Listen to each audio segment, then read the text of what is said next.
भगवान की सबसे मधुर लीलाओं में एक मधुर लीला है जिसका नाम है छाक लीला। छाक लीला का मतलब क्या है? ठाकुर जी जब वन भोज करने के लिए जाते हैं वन में, अपने अपने घरों से सब ब्रजवासी निकल के आते हैं अपनी अपनी बछिया गैयाओं को लेकर के, और सब नंद भवन पर प्रतीक्षा करते हैं कि लाला आ रहा होगा। तब अपनी छोटी छोटी गैयाओं को लेकर के ठाकुर जी आते हैं बाहर। और कैसे आते हैं वो झांकी कैसे पता है?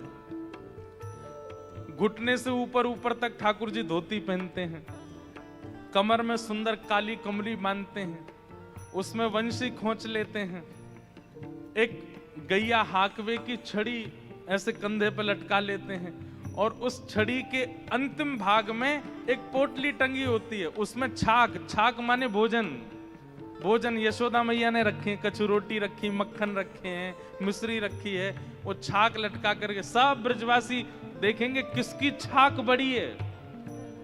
मतलब छड़ी पर टंगे भय जो अंतिम भाग में जो वस्त्र हैं वो कौन को बड़ो है। कभी मधुमंगल को बड़ो है, कभी श्रीदाम जा को बड़ो हो, सब कहें लाला आज तो या की छाक ज्यादा बड़ी लग रही है, यही की पामेंगे सब लोग।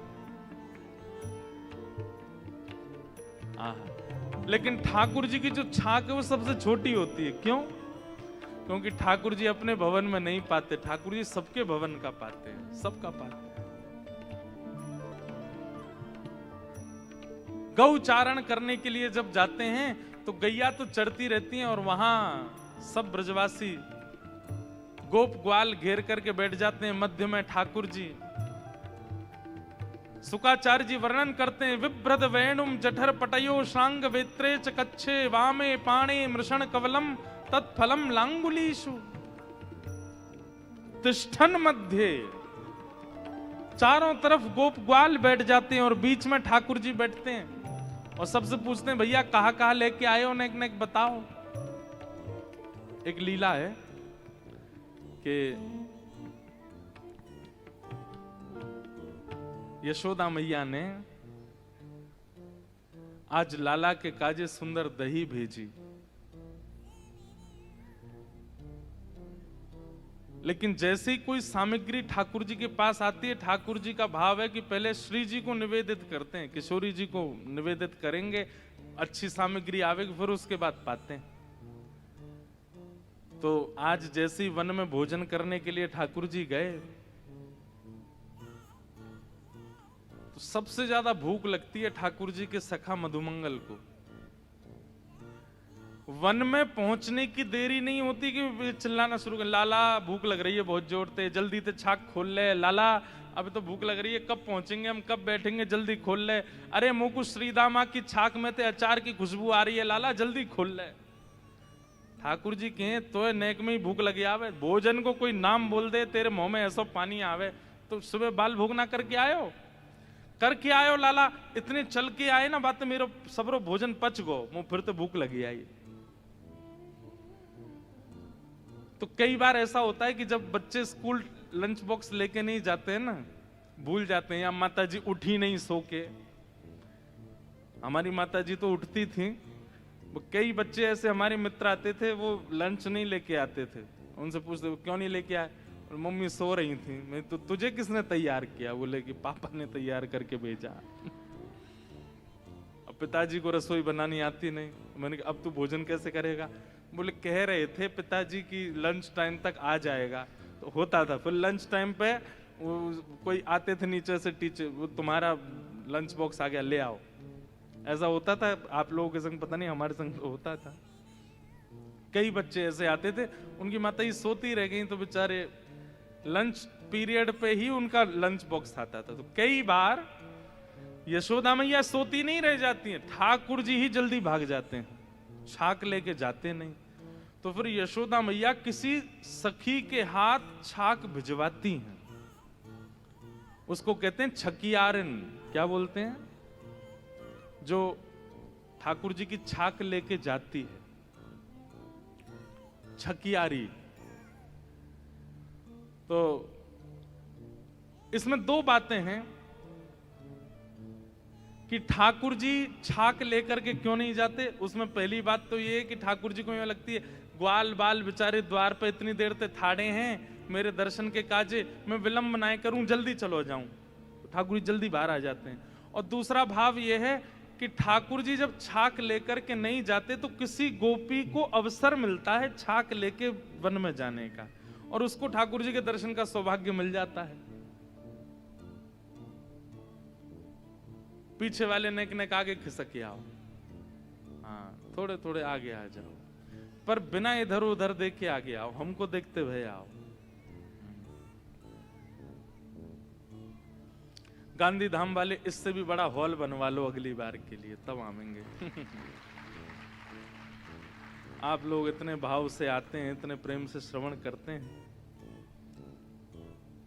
तो ध्यान से सुनना, ये छवि का दर्शन वज्रनाभ को हो रहा है जो हम अनुभव करा रहे हैं। तो आज ठाकुर जी छाक लेकर के नहीं आए। मधुमंगल बोलो मुझे तो भूख लग रही है, अरे मेरे तो पेट में दर्द है लगो, अरे मुझे तो बहुत जोर से भूख लगी है। सब सखा के बोले लाला जी तो भूखो ही रहे 24 घंटा, या तो नेक में ही भूख लगी आवे। सुबह बाल भूख करके निकला है घर से, वो केवल इतनी दूर गयो है कि केवल घर से निकल के वृंदावन से बाहर यमुना जी के तट पर, इतने में तो भूख लगी आई उसको। और ये कैसा है, अभी छाक आरोग लेगो, छाक पालेगो, और छाक पावे के बाद जब वापस घर जाएगो फिर रोने लगेगो कि मुझे भूख लग रही है, मेरो सबरो पच गो, चल के आए हूं, इतनी भूख लगे। मधुमंगल बोलो लाला भूख लग रही है। ठाकुर जी बोले मैं तो छाक लायो नहीं हूं, कोई छकियारी आ रही होगी देखियो। तो मधुमंगल ऊंचे ऊंचे वृक्षों पर चढ़ करके ढूंढ रहा है, अरे कोई छकियारी आई का, कोई छकियारी आई का, कोई भोग लेके आ रही है का घर से। और बार बार कहे लाला अभी तो कोई दिख ना रो, अभी तो कोई आए ना रो। तो ये लीला एक दो दिन की नहीं है, रोज सी होती है। तो छकियारिन दूर से ही देख लेती है कि एक पेड़ पर मधुमंगल चढ़ा हुआ है और ये भोजन की प्रतीक्षा कर रहा है, तो जानबूझ के छकियारी कहीं और चली जाती है कि और व्याकुल हो जाए। लेकिन आज यशोदा मैया ने ऐसी सुंदर दही भेजी, क्योंकि यशोदा मैया को पता रोटी तो ये दूसरे इनके घर की खावे को, मैं कुछ सामग्री भिजवा दूं। वह दही को देख करके ठाकुर जी के मन में इतना सुख आयो। जैसी छकियारी आई, मधुमंगल नीचे आगो, आकर के लड़न लगो, हेरी तो इतनी देर लग गई, इतनी देर लगो करे, हम यहाँ भूखे बिलबिला रहे हैं, भूख लग रही है, लाला बेचारो भूखो बैठो है। ठाकुर जी बोले सांची बोले कर, कोई और भूख ना लगी, यही लग रही है सबसे ज्यादा। लेकिन दही का रूप रंग देखते ही ठाकुर जी बोले ये तो पहले श्री जी को पधरानी चाहिए। और तुरंत मधुमंगल के हाथ से ठाकुर जी ने दही ले ली। बोले सुनो बैठो यहीं पे। बोले लाला कावे हो? बोले तो पता है हमारे ब्रज में एक वृक्ष है। बोले तो वह वृक्ष के नीचे सामग्री धरवे थे, वृक्ष में थे अमृत बिंदु गिरे, वो अमृत बिंदु गिरते ही भोजन जो है का अमृत तुल्य है जाए, वाकु पावे के बाद में युवावस्था बनी रहे। मधुमंगल बोला अच्छा लाला। फिर बोले नेक देर प्रतीक्षा कर, मैं यहाँ में अमृत बिंदु डलवा के लाऊं। अरे लाला हमारे तो प्राण ही निकल जाएंगे, तू कहाँ जाएगा? ठाकुर जी बोले तू बैठो रहे मैं जा। बोले हम ले चल। बोले ना है एक ही व्यक्ति जा सके, ज्यादा जामे तो अमृत ना निकले। अच्छा ठीक है लाला चलो जा। ठाकुर जी लेकर के दही सीधे पहुंचते हैं गिरिराज जी, और गिरिराज जी में जाकर के श्री जी को पवाते हैं, श्री जी के संग छाक लीला करते हैं। ठाकुर जी कुंज और निकुंज दोनों में एक साथ लीला कर लेते हैं। जहां ग्वाल बाल है ये कुंज है, और जहां श्री जी है वो निकुंज है। भैया कोई चिल्ला करके मत बोलो, पीछे से कथा चल रही है ना, धीमे धीमे बोलो। सब लोग इधर देखो। श्री जी को जाके पवा दी। श्री जी ने खूब प्रेम से पाई, और जब श्री जी ने भोग लगाया ठाकुर जी बोले अब दे दो, अब लेके जाऊं यार। और जैसे ही आए वापस आकर के सब ग्वाल बाल मचल रहे हैं। बोले लाला भूख लग रही है, जल्दी बैठ जा आए के। ठाकुर जी बीच में बैठ गए, चारों तरफ ग्वाल बाल सबको प्रेम से पवा रहे हैं ठाकुर जी। तो हमारे अष्ट सखा गाते हैं आज दधी मीठो मदन गोपाल, ऐसो दही हम कबहू न चाखो, सुन गोकुल के नाथ। लाला सांची कह रहो तू यहाँ बढ़िया वारो अमृत दिलवा के लाया हो, ऐसा मीठो तो हमें कभी मिला ही नहीं है। क्यों? श्री जी का अधरामृत है। आज ठाकुर जी इतने प्रसन्न हो गए कि ये मधुर सामग्री लाकर के देने वाली वो छकियारिन कौन सी है, उसको ढूंढो, क्योंकि उसने श्री जी के अधर से हमारे छाक को पहुंचवा दिया। आज उसको इनाम मिलना चाहिए। तो ठाकुर जी जब लौट करके आए हैं तो उस छकियारिन को ढूंढ रहे हैं। यशोदा मैया से कह रहे, मैया आज तूने कौन सी गोपी भेजी छाक लेके? तो मैया बता रही है वो गोपी। तो ठाकुर जी उसके घर गए, और जैसे ही उसके घर गए हैं वज्रनाभ इस लीला का दर्शन कर रहे हैं। हाँ, सावर सखी बड़ी बड़ भागनी, सावर सखी बड़ी बड़ भागनी, सावर सखी बड़ी बड़ भागनी, सावर सखी बड़ी बड़ भागनी, जिन हरि कंठ लगायो, जिन हरि कंठ लगायो, जिन हरि कंठ लगायो, जिन हरि कंठ लगायो, हे द्वारे मेरे वंशी कौन बजावे, द्वारे मेरे वंशी कौन बजाई, द्वारे मेरे वंशी कौन बजावे, द्वारे मेरे वंशी कौन बजाई, चल री सखी चल दर्शन करिए, चल री सखी चल दर्शन करिए, जो नंद बाबा की धेनु चरावे, जो नंद बाबा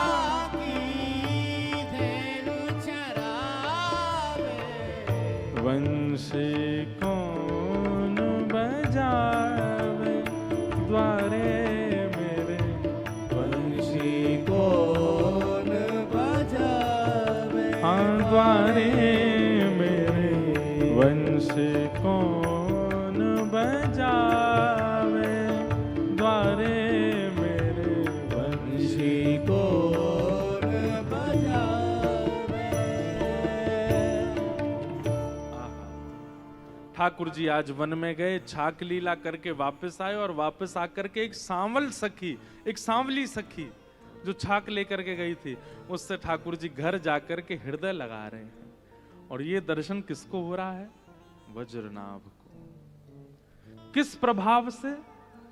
धाम दर्शन और धाम दर्शन करते हुए लीला श्रवण। धाम दर्शन और लीला श्रवण ये दो साधन किए हैं, और इनका परिणाम क्या हुआ कि रूप का अनुभव होने लगा, दिखने लगे ठाकुर जी। जिस वृंदावन में कोई नहीं दिख रहा था वज्रनाभ को, उस वृंदावन में लीला दिखने लगी, गली दिखने लगी, चौबारे दिखने लगे, अटारी दिखने लगी, सखियां दिखने लगी, लीलाएं दिखने लगी। सांडिल्य मुनि के चरणों में प्रणाम किया, बोले भगवान सब आपकी कृपा। तो ये भजन का रूप है। सबसे पहले तो धाम जाओ, और धाम में जिस स्थान पर जाओ उस स्थान की लीला श्रवण करो। आप गोवर्धन गए हैं परिक्रमा लगाने, लेकिन गिरिराज जी की लीला नहीं सुनेंगे तो परिक्रमा का कोई फल नहीं मिलेगा। फल तो मिल जाएगा, लेकिन फल चाहते हो वो बात अलग है, पर प्रेमी लोग फल नहीं चाहते। प्रेमी लोग तो केवल प्रेम आस्वादन चाहते हैं। तो इसलिए गिरिराज की कोई लीला सुन करो वहां बैठ करके। राधा कुंड गए तो राधा कुंड की लीला सुनो, कृष्ण कुंड गए तो वहां की लीला सुनो, नंदगांव गए तो वहां की लीला सुनो।